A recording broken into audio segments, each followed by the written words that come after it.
আচ্ছা তাহলে বলেন কি যেন বলবেন আপনি? কোনো ইমার্জেন্সি কিছু? আমাদের কোম্পানির কোনো ম্যাটার? না স্যার, কোম্পানির কোনো সমস্যা না। আমি বলতেছি স্যার, এত তাড়া কিসের? স্যার আপনি কি ব্যস্ত নাকি? যদি ব্যস্ত হন তাহলে থাক। না না, তেমন ব্যস্ত না। আপনি কি যেন বলবেন বলছিলেন, তাই জিজ্ঞেস করলাম। প্রিমিস রিমিনির কথা শুনে একটু অন্যরকম ফিল করছিল। তার আজকের কথাবার্তার স্টাইল একটু অন্যরকম ছিল। তবে প্রিমিস গাড়ির মধ্যে এসির বাতাসকে গাড়িতে ঘুরতে আর রিমিনির সাথে কথা বলতে তার ভালোই লাগছিল। স্যার আমি আপনাকে পছন্দ করি, আপনাকে আমার অনেক ভালো লাগে। স্যার আপনি কি আমার সাথে প্রেম করবেন? আপনি চাইলে আমার সাথে কোনো হোটেলেও যাইতে পারেন। প্রিমিস এই কথা শুনে অবাক হয়ে যায়।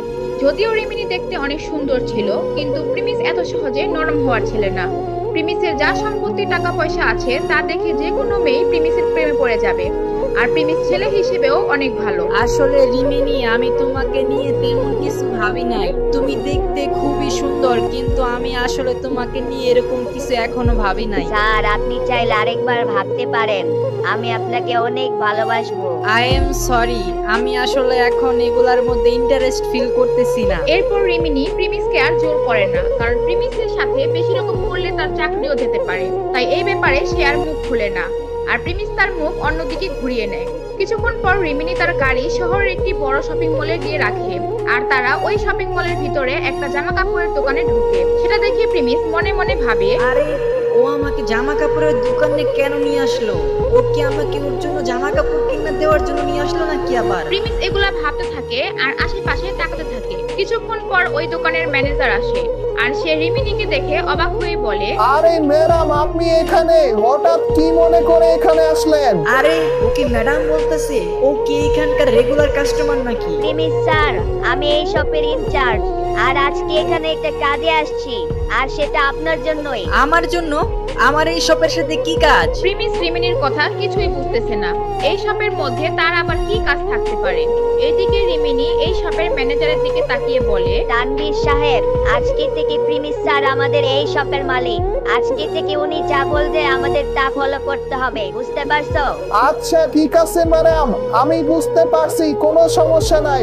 ম্যানেজার প্রিমিসের দিকে তাকিয়ে ভাবতে থাকে, এই ছেলে তো চৌধুরী পরিবারের ছেলে। তারপরও যেহেতু রিমিনি প্রিমিসকে তার সামনে ইন্ট্রোডিউস করিয়ে দিয়েছে, সে তো মানতে বাধ্য। কিন্তু রিমিনি, আমি একটা জিনিস বুঝি নাই, আমার কি করতে হবে আসলে? আরে স্যার, এই অর্ডার উপর থেকে আসছে, এর জন্য আমি আপনাকে এখানে নিয়ে আসছি।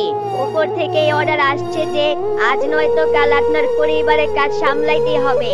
আপনার পরিবারের ম্যানেজমেন্ট চাচ্ছে আপনি এই ছোট কাজ দিয়ে শুরু করেন, পরে আস্তে আস্তে আপনার কাজ আরো বড় হবে। ও আচ্ছা আচ্ছা, ঠিক আছে, আমি বুঝতে পারছি। রিমিনি যা বলল তা শুনে প্রিমিসের মনে হলো তার পরিবারের ডিসিশনই ঠিকঠাক। আজ নয়তো কাল তাকে এটা সামলাতেই হবে। ঠিক আছে স্যার, তাহলে। আর স্যার, আমি 1 মাসের জন্য ঋণ দিয়ে যাব, আমার পরিবারের একটা ম্যাটার। এরপর রিমিনি তার গাড়ির চাবি প্রিমিসের হাতে দিতে চায়, আর সেটা দেখে প্রিমিস অবাক হয়ে যায়। প্রিমিস প্রথমে রিমিনির গাড়ির চাবি নিতে লজ্জা পাচ্ছিল। তারপর যখন সে ভাবলো তার গাড়ি বানাতে আরো দেরি হবে, তাই সে রিমিনির গাড়ির চাবি নিয়ে নেয়। আচ্ছা ঠিক আছে স্যার, তাহলে আমাদের দেখা আবার 1 মাস পরে হচ্ছে, আর ম্যানেজার আপনাকে সব বুঝিয়ে দিবে, তারপর আপনি আপনার মন মতো কাজ করেন। এরপর সেখানে তারা আর কিছুক্ষণ কথা বলে এই শপিং মল থেকে বের হয়ে সোজা এয়ারপোর্টে যায় রিমিনিকে পৌঁছে দেওয়ার জন্য।